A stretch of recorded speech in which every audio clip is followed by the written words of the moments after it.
Bonjour à tous, le temps que la présentation se mette à l'écran, je vais me présenter. Donc Marion Poncet, je suis chargée de mission solutions fondées sur la nature au comité français de l'UICN. Donc l'UICN, c'est l'Union internationale de la conservation de la nature, qui est donc une organisation intergouvernementale qui sont en fait une réunion d'organisations, donc d'ONG, de gouvernements et en fait de réseaux d'experts. Et donc ils sont notamment à l'origine de la liste rouge des espèces que vous devez connaître, la liste verte des aires protégées, et notamment du concept des solutions fondées sur la nature que je vais vous présenter aujourd'hui. Et donc nous, Comité français, en fait on est une ONG qui rassemble les membres français de l'UICN. Et donc, on est une ONG avec des salariés, donc on est une quarantaine. Et voilà, on s'occupe, il y a 7 programmes, donc il y a la politique de la biodiversité, il y a air protégé, il y a espèces, il y a écosystèmes dont les SFN font partie. Et on anime également du coup des réseaux d'experts. On a plus de 250 experts, donc du coup français, qui participent à cette commission. Et il n'y a pas de souci.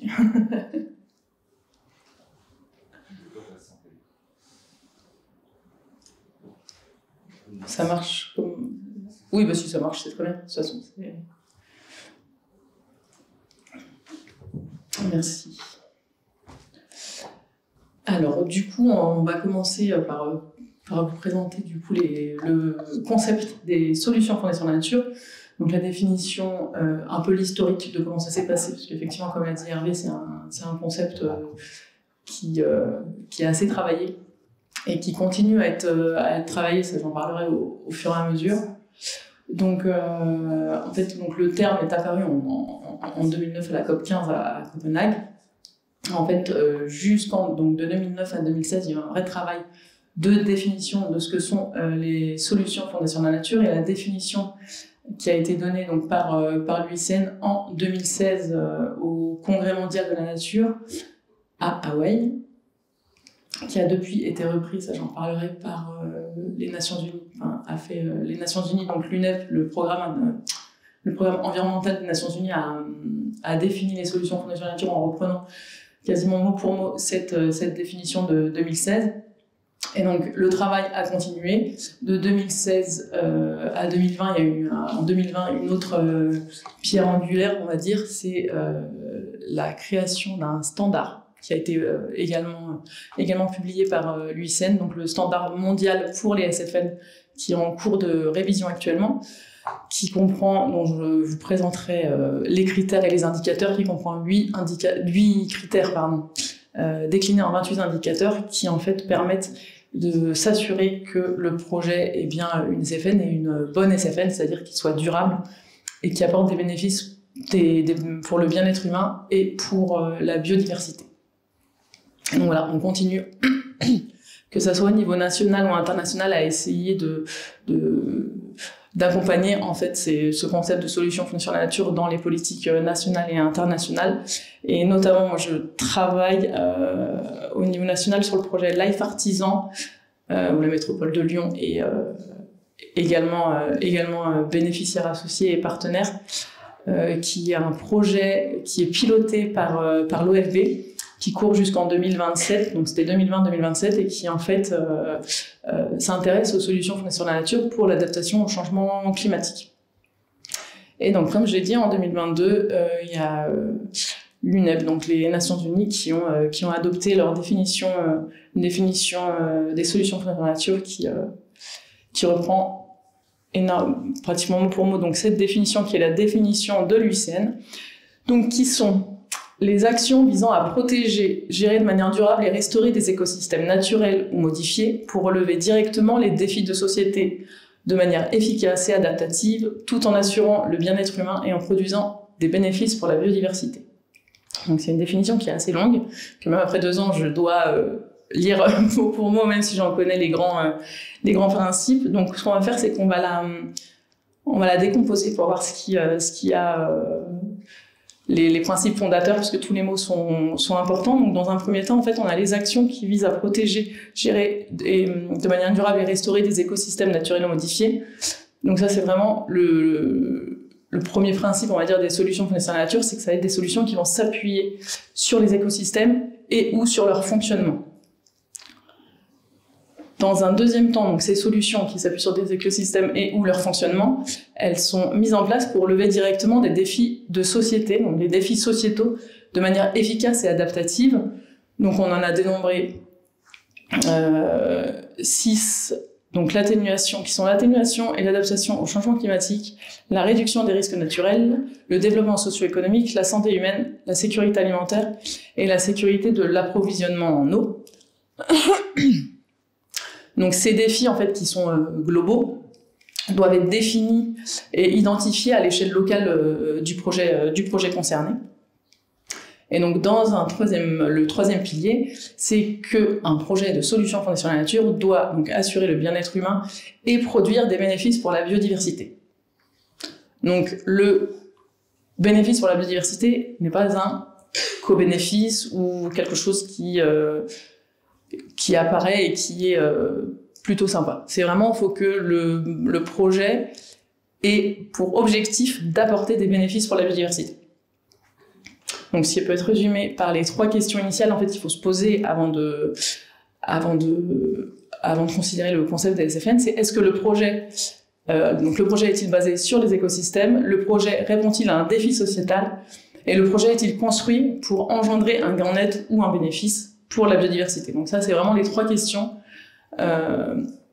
préliminaires pour répondre à la définition du concept des SFN.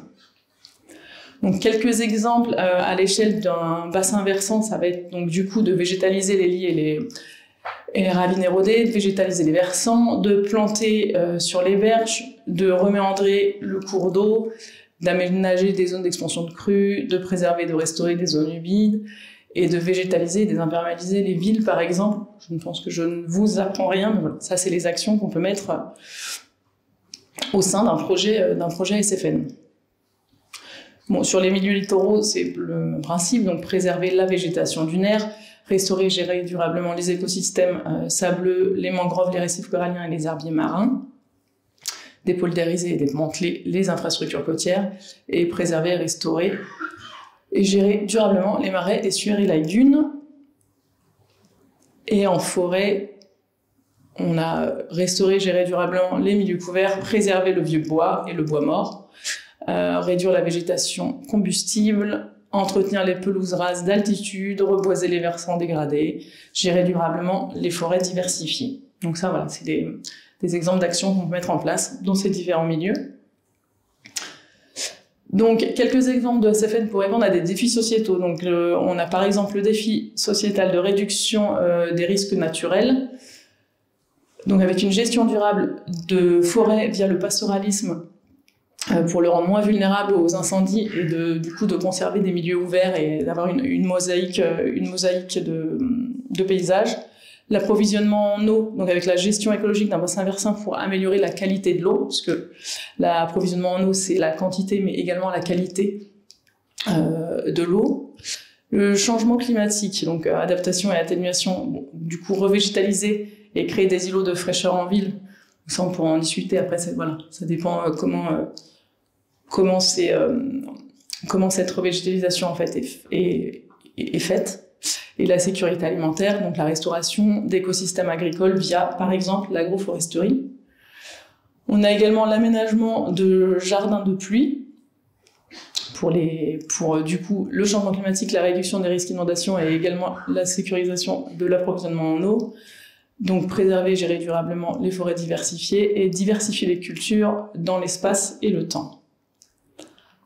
On a également, du coup, pour le milieu spécifique au milieu urbain, on va dire, on a préservé et restauré des espaces verts en réfléchissant bien à tout ce qui est corridor écologique et trame verte et bleue en fait au sein d'une ville, d'une interco. C'est vraiment cette question d'échelle qui va faire que le projet est SFN et non pas juste un point vert dans la ville. planter une diversité d'arbres indigènes et préserver une trame d'arbres remarquables et ou matures, ça je pense qu'on va en reparler avec les espèces locales plus tard dans la journée, et développer l'agriculture interstice urbaine et périurbaine. Donc ville côtière pareil, hein, préserver et restaurer les mangroves, ça j'ai déjà dit, dépoldériser, et préserver et restaurer durablement les écosystèmes sableux, donc les dunes, les plages et les forêts. Donc maintenant, je vais vous présenter donc, ce dont je vous ai parlé tout à l'heure, donc le standard mondial de l'UICN pour les solutions fondées sur la nature. Donc en fait, ce standard mondial a été donc du coup publié en 2020. Donc de 2016 à 2020, les acteurs se sont saisis du concept des solutions fondées sur la nature. Et donc avec évidemment une diversité d'acteurs, parce que c'est un peu le principe des SFN, hein, c'est de faire de la transversalité entre les différents acteurs. Donc il y a pu avoir des mauvaises interprétations ou des besoins en fait de précision. Donc en fait c'est un des objectifs de ce standard, c'est d'établir vraiment un langage commun et partagé de tous quand on vient à parler des solutions fondées sur la nature. Donc d'identifier aussi les projets du coup qui relèvent ou non des solutions fondées sur la nature, donc de préciser un petit peu cette définition et ces 3 premières questions que je vous ai présentées. C'est aussi un guide d'utilisation à un outil d'auto-évaluation pour les porteurs de projets. Et aussi un des objectifs, c'était de faciliter du coup l'évaluation et la qualité de la pertinence des projets SFN, pas forcément juste par l'UICN, mais également par les financeurs, par exemple. Donc pour qui tous les acteurs, donc effectivement les services de l'État, les collectivités, les gestionnaires, les entreprises, les associations, donc tous les acteurs qui peuvent être en fait porteurs de projets ou financeurs. Et donc comment? Je vous en ai déjà un petit peu parlé, c'est 8 critères qui sont déclinés en 28 indicateurs qui permettent de préciser en fait les éléments à inclure dans un projet pour qu'il soit donc durable, que ce soit un projet en gestion adaptative, donc qui soit en planification, la planification doit être adaptative. Et donc vraiment, ce standard doit être utilisé le plus en amont possible du projet, parce que comme vous le verrez, il y a 28 indicateurs. On ne peut pas cocher toutes les cases, en fait, si le projet est déjà mis en place et qu'on essaye de cocher 28 cases à la fin. Donc c'est vraiment notre objectif, c'est que ce standard soit considéré le plus en amont possible du projet et qu'en fait le projet soit construit avec ce standard. Alors, comme je vous l'ai dit, on est en phase de révision. Ce standard, il va être révisé tous les 5 ans pour le congrès mondial de la nature, chaque congrès mondial de la nature. Et là, on est sur la première révision. Donc, il a été publié en 2020. En janvier 2024, il y a la publication de l'outil d'auto-évaluation de l'UICN qui est pour l'instant qu'en anglais. Donc en fait, qui reprend ces 28 indicateurs avec des questions d'accompagnement. Et en fait, voilà, on peut répondre aux questions, on peut s'auto-évaluer, parce qu'il y a aussi après des notes sous une échelle de couleurs. En décembre, donc juste il y a quelques mois, en fait, il y a eu une consultation publique et des entretiens d'experts et une revue scientifique pour en fait entamer la révision de ces 28 indicateurs. Il y a 2 semaines, on était aux Pays-Bas pour travailler du coup sur les résultats et formuler en fait des recommandations pour la révision. Donc nous, au Comité français, on faisait partie du groupe de travail, donc on a pu aussi un peu porter toutes les suggestions et les remarques qu'on a eues ces dernières années sur le concept et sur le standard. Donc nous, au Comité français, dans quelques semaines, on va publier notre outil d'accompagnement, en fait, puisque hop là, celui-ci n'est qu'en anglais. En fait, on va publier notre outil d'accompagnement qui est en fait une interprétation du standard pour le contexte français. Donc qui reprend les 28 indicateurs, mais qui est un petit peu plus précisé, parce que là on est sur un standard mondial, hein, donc qui dit mondial dit tous les pays, tous les écosystèmes, toutes les situations. Donc nous on a un petit peu plus ciblé sur le contexte français. Et du coup, en octobre 2025, pour le Congrès mondial de la nature, il y aura la publication du coup du standard révisé. Et on repartira pour 5 ans, mais voilà, je pense que c'est la plus grosse révision, parce que c'est la première, et vraiment, on a vraiment travaillé à le rendre plus plus précis en fait. Alors, c'est parti. Donc le critère 1, c'est le critère qui va s'assurer que le projet réponde à un défi sociétal. Donc avec 3 critères, donc avec 3 indicateurs, pardon, je commence à les confondre. Donc en fait, il faut qu'il y ait une problématique et une priorisation du ou des défis sociétaux qui soient établis et qui fassent consensus au sein du panel d'acteurs, qu'il y ait un diagnostic de ce défi sociétal qui soit effectué et documenté, et enfin qu'il y ait des propositions et des résultats attendus qui soient également clairement documentés. Le critère 2, c'est la vision systémique un petit peu du territoire d'implantation du projet. Donc en fait, avec des indicateurs sur la vision systémique et interaction existante donc, entre l'économie, la société et les écosystèmes, donc c'est vraiment toutes les activités socio-économiques sur le territoire et comment en fait elles peuvent influer le projet ou comment le projet peut influer ces activités. Donc, un exemple tout bête, c'est un camping avec des activités récréatives sur un lac. Si on détruit le lac, qu'est-ce qu'on fait de ces activités récréatives? Donc voilà, il faut vraiment qu'il y ait une concertation et qu'il y ait une prise de conscience de tous les acteurs et de toutes les activités sur le terrain. Donc en deuxième indicateur, c'est justement de rechercher un petit peu les synergies et les complémentarités qu'il peut y avoir entre toutes ces activités et également avec d'autres types de projets. Si sur le territoire, il y a déjà d'autres types de projets qui sont soit mis en place, soit en planification de type ingénierie civile.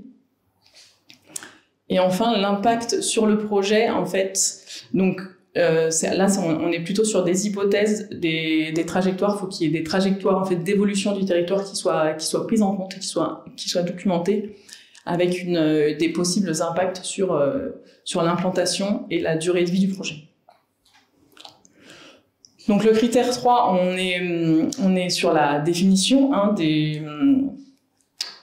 solutions de nature. On est sur s'assurer qu'il y ait bien un bénéfice pour la biodiversité. Donc un petit peu le pendant au critère 1, il faut qu'il y ait un état initial.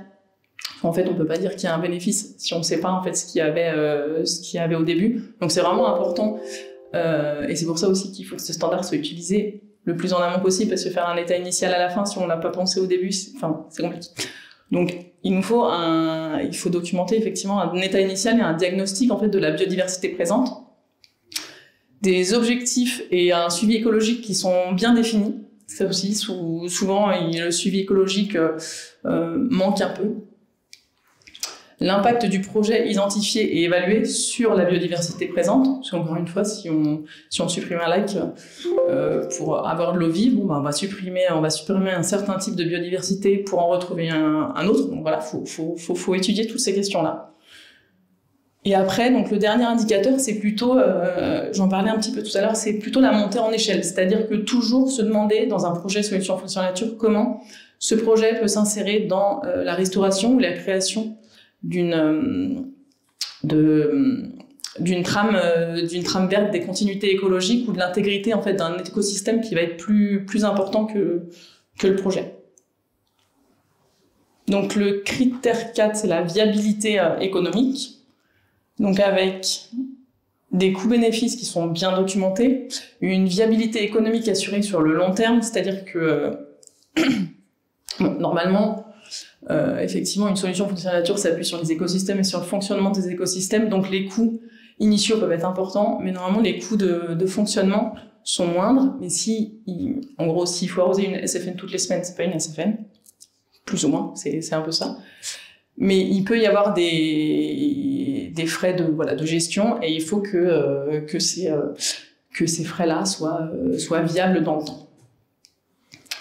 Donc il faut que les solutions alternatives et leur rapport coût-efficacité soient étudiés et comparés avec ça. Après c'est coûts-bénéfices classiques comparés au projet SFN et qu'il y ait une diversité des financements qui soit garantie et documentée. On rentre ensuite dans un critère très, très important des solutions sur la nature qui sont la gouvernance inclusive. Donc il faut qu'il y ait du coup un mécanisme de concertation qui soit bien défini, qui permette la remontée d'informations, donc des riverains, des usagers et de toutes les parties prenantes. Il faut qu'il y ait un mode de gouvernance qui soit inclusif et transparent, avec une cartographie des acteurs et leur rôle dans la gouvernance qui soit bien défini et bien établi, encore une fois, le plus en amont possible du projet si possible. Le processus décisionnel doit être documenté et accessible à toutes les parties prenantes et à tous les acteurs. Et enfin, en fait, si le projet est concerné, puisque les écosystèmes ne s'arrêtent pas à la frontière des villes, une coopération transfrontalière, donc à toutes les échelles, entre villes, entre interco, entre régions ou même entre pays, si le projet dépasse les limites territoriales. Donc le critère 6, c'est l'équilibre des compromis. Donc en fait, avec ces 5 premiers critères, on a un peu posé la problématique, posé le projet, et donc avec du socio, de l'économique, de l'environnemental, une problématique sociétale qu'on essaie de résoudre, la biodiversité. Donc voilà, il faut faire des arbitrages entre tout ça. Donc ce critère 6, il va un petit peu rendre compte de ces arbitrages. Donc avec des curseurs et des garanties en fait qui vont être établis, qui est basé en fait sur l'évaluation coût-bénéfice, alors pas seulement économique, mais coût-bénéfice de tous les premiers critères. Donc bien s'assurer que les différents usages du site sont identifiés. Donc ça reprend un petit peu aussi ce qu'il y avait en critère 5 et en critère 1, vraiment pas laisser des populations sur le bord de la route, et que les usages des sites soient identifiés et respectés. Et enfin, qu'il y ait des ajustements et une révision régulière des mesures de sauvegarde et de s'assurer que les populations et les droits d'usage soient respectés. Alors la gestion adaptative maintenant, l'avant-dernier. Donc la gestion adaptative, donc le projet doit être adaptatif puisqu'on est effectivement, on s'appuie sur les écosystèmes, on est dans une situation de changement climatique, donc il y a des évolutions en fait qui vont être un petit peu imprédictibles. Donc il faut en fait qu'il y ait une mise en place, il faut en fait considérer des trajectoires et des hypothèses d'évolution de l'écosystème qu'on essaie de restaurer, de créer ou de gérer. Donc du coup il y a une évaluation globale du projet. Donc ça, c'est un petit peu reprendre tous les suivis, évaluations qu'on a définis en 1 et en 3, mais vraiment, voilà. Quand est-ce que c'est évalué, comment c'est évalué, et en troisième position, en fait, qu'est-ce qui va être fait si ça évolue pas dans le bon sens, quelles sont les actions correctrices qu'on peut apporter au projet ou qui sont prévues au projet pour essayer de le remettre dans le chemin prévu. Et le critère 8, qui est vraiment de la prise de hauteur, c'est l'intégration et la durabilité du projet. Donc en fait, il y a une notion dans les SFN, dans les projets SFN, c'est de communiquer en fait, autant sur les résultats que sur les échecs. Il y a vraiment ce côté d'essayer d'apprendre, il y a un apprentissage continu. Donc vraiment, il y a une communication et une diffusion, donc des enseignements qui doivent être faits, donc au sein de la population, au sein des acteurs, mais même au-delà si possible, avec des conditions en fait de reproductibilité ou d'agrandissement en fait du projet. Donc étudier aussi dans les cadres nationaux et internationaux, et notamment en fait comment ils peuvent être bloquants, parce qu'il y a des politiques où il y a des objectifs qui peuvent bloquer en fait la mise en place d'un projet. Et à contrario, dans l'autre sens, c'est comment en fait le projet peut contribuer à remplir des objectifs, donc qu'ils soient locaux, nationaux ou internationaux. Donc les 30% d'air protégé, etc. Donc ou les ODD. Donc voilà, ça c'est les 8 critères du standard qui révisent actuellement. Donc nous, on a des outils pour une meilleure prise en main du standard, donc avec un guide d'appropriation qui est qui est pas très gros, qui est vraiment un petit fascicule d'une vingtaine de pages, qui en fait permet voilà, de s'approprier un petit peu ce standard en 8 questions. On a également on a une production de brochures thématiques avec des retours d'expérience. Donc la dernière qui est sortie le mois dernier, c'est celle sur la sécurité alimentaire. On a les littoraux, on a l'eau, les forêts, on a nos collègues de entreprises du programme politique de la biodiversité qui travaillent avec 8 entreprises qui ont fait une brochure thématique sur les solutions foncières nature mises en place par des entreprises. Et l'année prochaine, le prochain, ce sera du coup sur la sécurité de l'approvisionnement en eau.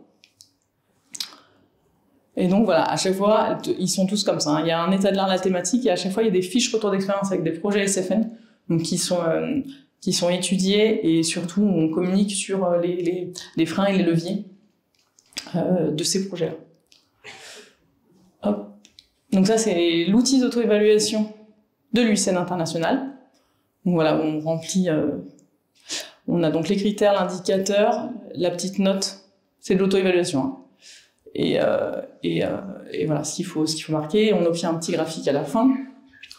Ça, c'est le nôtre, celui qui sort dans quelques semaines. Donc avec la même chose, mais en français. Donc c'est mieux. Mais on n'a pas mis les petites couleurs pour les notes, mais puisque nous, c'est plutôt de l'accompagnement, donc on veut que ça serve à la planification, et donc il n'y a pas vraiment de logique à se noter au début du projet. Mais voilà, c'est vraiment les bonnes questions à se poser pour que le projet prenne en tout cas le chemin d'être une solution fondée sur la nature. Et j'en ai fini. Merci beaucoup.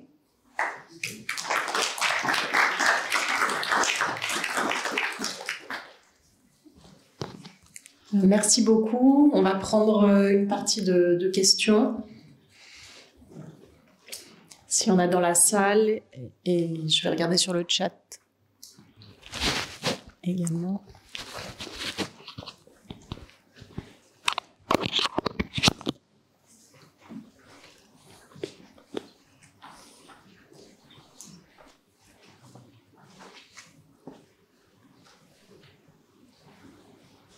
Vous n'avez pas de questions?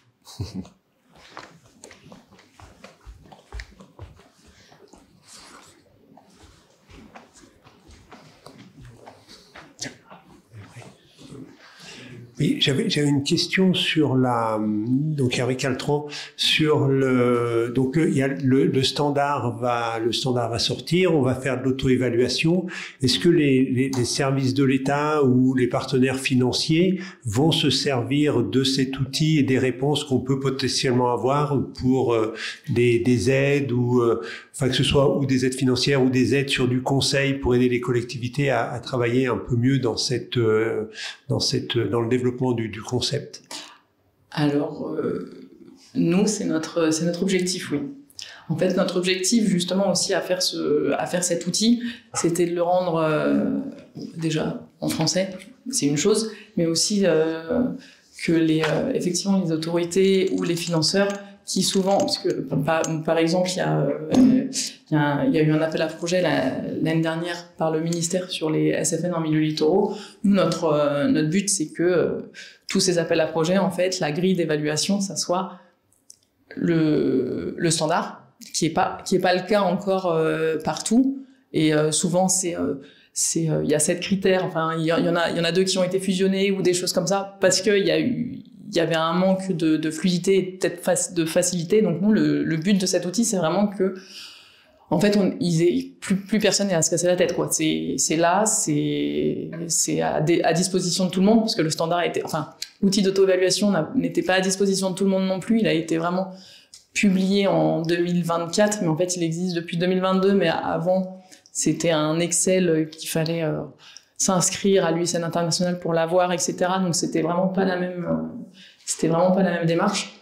Donc là, la diffusion au plus grand nombre, et nous, on va faire des interventions au ministère, on va faire des interventions dans les agences de l'eau pour justement les sensibiliser à ça, en fait, et que ça soit aligné avec le concept UICN.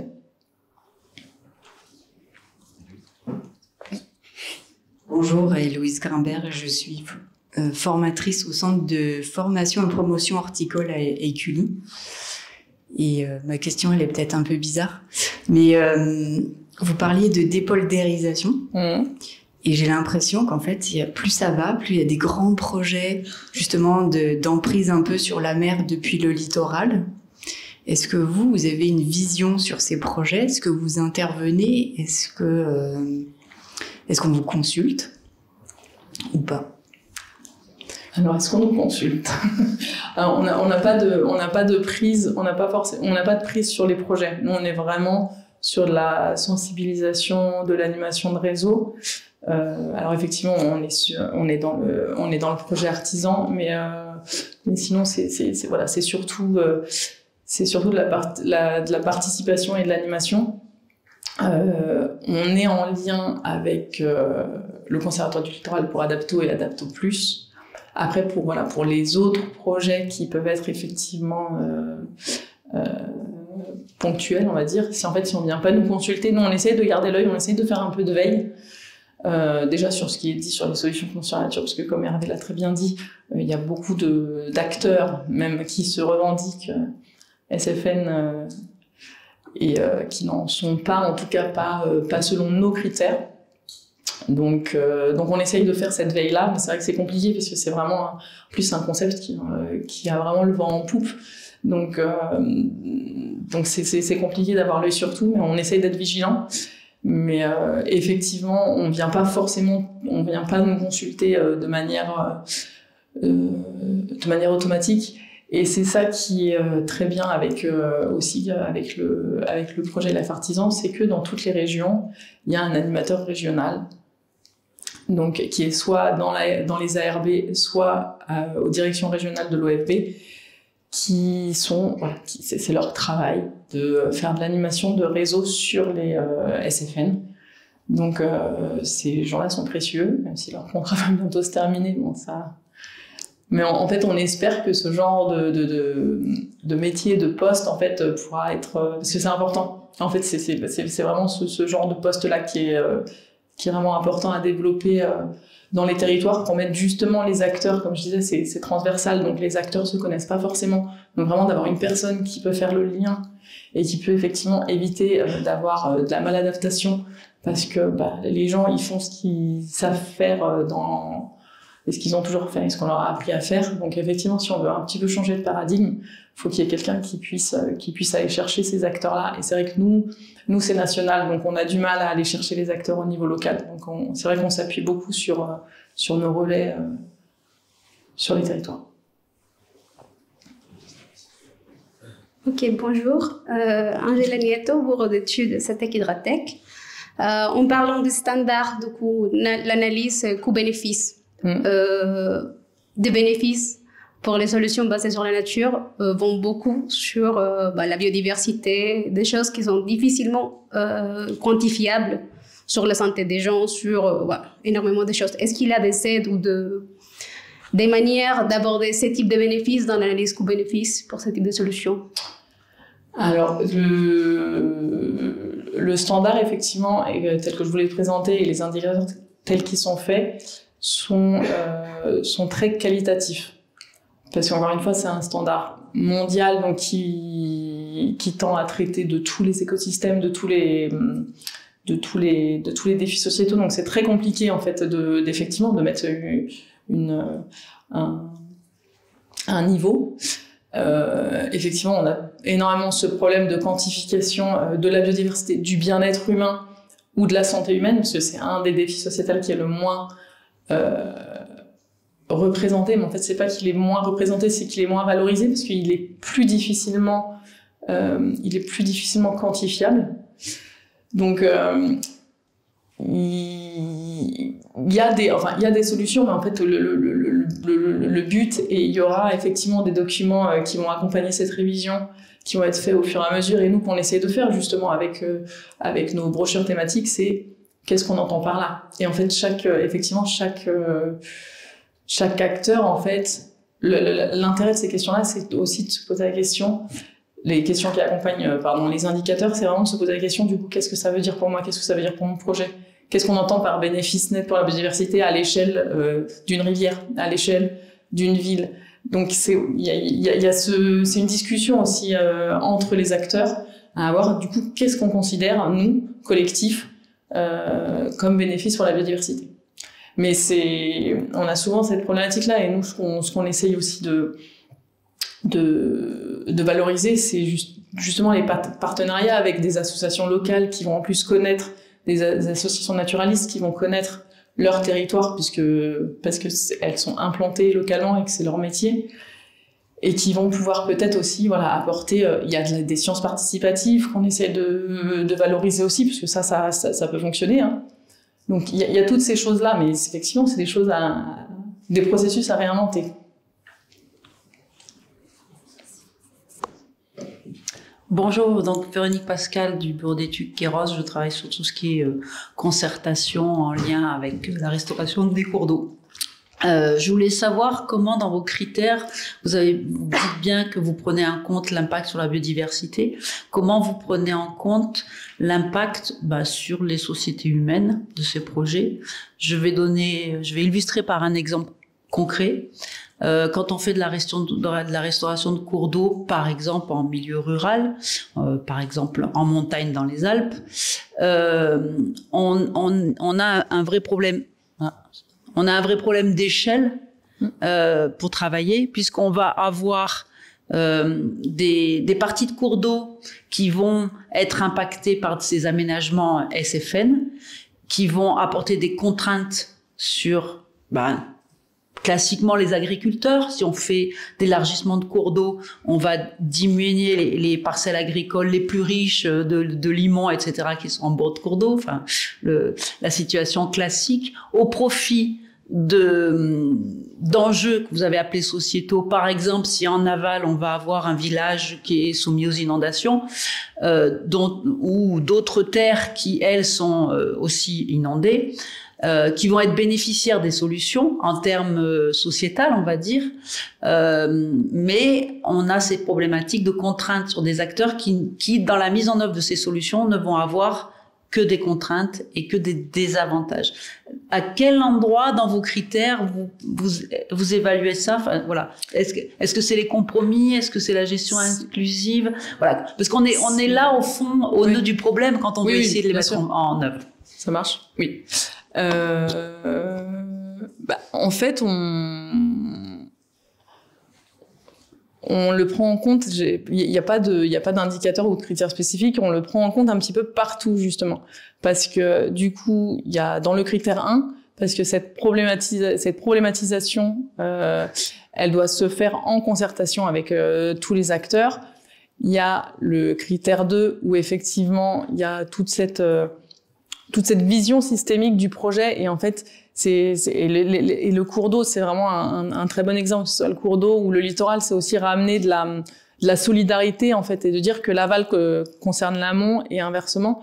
Donc c'est justement toutes ces choses de concertation et emmener et en fait justement voir où sont les bénéfices, les coûts et les bénéfices, et voir comment on peut effectivement dans le critère 6 avec les compromis faire en sorte que les contraintes soient alors pas compensées, parce qu'on n'aime pas ce mot, parce que un projet de compensation ne peut pas être SFN, donc on évite de l'utiliser, mais voilà, soit accepté. Et on l'a aussi, enfin vraiment, c'est vraiment un point clé justement du standard, et c'est pour ça que le standard est là, en fait. Donc c'est pour ça qu'il n'y a pas un indicateur qui est spécifique pour ça, parce que une des raisons du standard, c'est vraiment de créer ce consensus, et on fait ce projet dans le territoire, et on ne laisse pas. Alors le standard mondial est très axé sur les populations autochtones, que nous on a plus valorisé sur les populations locales ou vulnérables. Mais il y a vraiment cette idée-là de pas laisser les gens sur le côté de la route, et de pas faire un projet qui est justement top-down, et qui du coup va avoir derrière soit pas se finir, soit mal se passer, soit avoir de la dégradation. Nous on a des témoignages comme ça. Alors c'est surtout sur littoral qu'on a ces témoignages-là, mais aussi un petit peu sur les cours d'eau. En fait, il y avait des projets avant où c'était tout le temps dégradé, en fait. C'était, ils mettaient en place un truc, c'était cassé dans la nuit, c'était tagué. Et en fait, en mettant en place donc des solutions fondées sur la nature, c'est-à-dire de la concertation, du consensus, etc., il y avait beaucoup moins sur les projets actuels, il y avait beaucoup moins de dégradation. Parce qu'en fait, c'était accepté parce que les gens étaient inclus dans la discussion. Donc c'est vraiment ça. Après, il n'y a pas de solution, miracle. Et effectivement, il faut que ça vienne de la concertation, toutes ces solutions. Ça pourrait ressortir plus dans un critère. Mais je pense qu'on l'a fait dans la révision. Je pense qu'on l'a fait plus, peut-être un peu plus ressortir. Ouais. J'ai pas toutes les discussions qu'on a eues pendant une semaine qui étaient très riches, mais je pense que dans les questions, ça ressort vraiment beaucoup plus. Ouais. Bonjour. Je sais pas si... Comme ça? Ouais, impeccable. Bonjour, donc je m'appelle Mathieu Lefebvre. Je travaille en tant que technicien au pluvial au Pays de Gex Agglomération. Et en fait, moi j'ai une question parce que j'ai l'impression que ces solutions fondées sur la nature, elles ont quand même un investissement qui est très important. De part effectivement d'avoir un état des lieux, des concertations. Et en fait, moi sur nos projets, ça me paraît quand même important en termes financiers, en termes de temps. Et même de manière générale, pour les promoteurs qui vont faire des projets, parce qu'il y a beaucoup de constructions dans le Pays de Gex, qu'on est proche de la Suisse, et ça me paraît, disproportionné, effectivement. Donc, vous, en fait, quels critères pour vous sont les plus importants dans ces solutions fondées sur la nature-là? Peut-être ma question vous plaît pas trop, mais je ne répondrai pas à cette question. Non, il y a pas de critères qui sont plus importants que d'autres. Par contre, en fait, tout est une question d'échelle. C'est-à-dire qu'encore une fois, en fait, on va pas attendre, comme les indicateurs sont qualitatifs, comme je disais tout à l'heure, donc il y a deux questions, mais je vais d'abord répondre à celle-là, parce qu'il y a la question après du coup, je reviendrai dessus. Mais c'est tout une question d'échelle. Effectivement, si le projet est à une petite échelle, on va pas demander le même taux d'implication monétaire ou humain, etc., que si on veut restaurer tout un bassin versant, en fait. Toute la différence va être là, de vraiment se placer à mon échelle de projet, à mon échelle de territoire, parce qu'on prend les acteurs que ça concerne, même si ils sont un peu à l'extérieur du projet, mais c'est vraiment cette question d'échelle et de vision systémique du critère 2, elle arrive dès le début, pas parce que c'est le plus important, elle arrive en deuxième position, parce qu'il faut le penser très en amont, ça. Parce que justement, sinon on va se retrouver, on peut vite se retrouver justement à court de sous ou à court de temps. Et sauf qu'un écosystème qui est restauré qu'à moitié, en fait, il va jamais fonctionner. Et donc pour la question des coûts bénéfices, alors sur toute la durée de vie du projet, en général, bien sûr il y a des exceptions, en général un projet de solution fondée sur la nature coûte moins cher qu'un projet d'ingénierie civile. Encore une fois, parce que normalement, s'il est bien fait, l'écosystème fait le boulot, en fait. Donc il faut le gérer durablement, mais il fait le boulot. Une digue, si elle pète, faut la réparer, faut l'entretenir. Et aussi, il peut y avoir des solutions hybrides, c'est-à-dire qu'on va restaurer des zones humides, si on prend la digue et si on prend les inondations, on va restaurer une zone humide, on va reméandrer le cours d'eau. Il y aura sûrement besoin d'une digue en second rang, soit pour des questions assurantielles, soit parce que le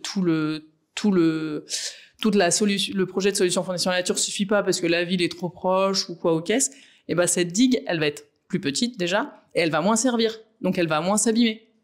Donc il y a toutes ces choses-là à considérer en fait.